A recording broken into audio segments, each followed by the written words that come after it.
Hi everyone, today I'm going to show you how to make a pivot table and give it a formatting makeover as well as pivot chart.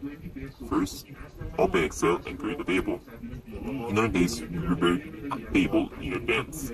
Next, we'll demonstrate how to make a pivot table. Let me hand it over to my friend Jasper Ligan to show you the two methods on how to make a pivot table and pivot chart. Hi, I'm Jasmer Ligan. Let's create a pivot table. First, with your data ready, go to the Insert tab and select Pivot Table.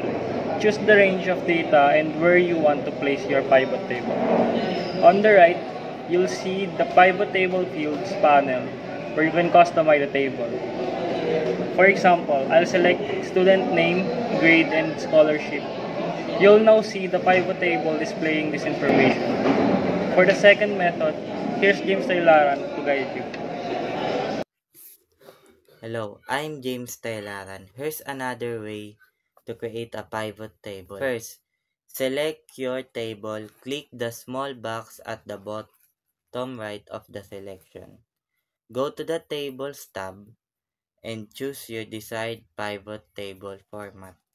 You can still customize into Pivot Table Fields panel. Now, let's move on to pivot charts with Aliyah Mortel. Hi, I'm Alea Morten. Let me show you how to create a pivot chart. First, ensure you have a pivot table.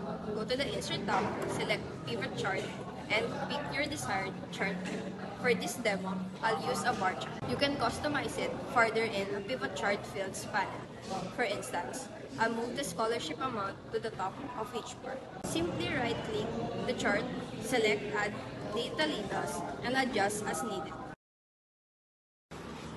That's it for today. We hope you learned how to create and customize pivot tables and pivot charts. Thanks for watching!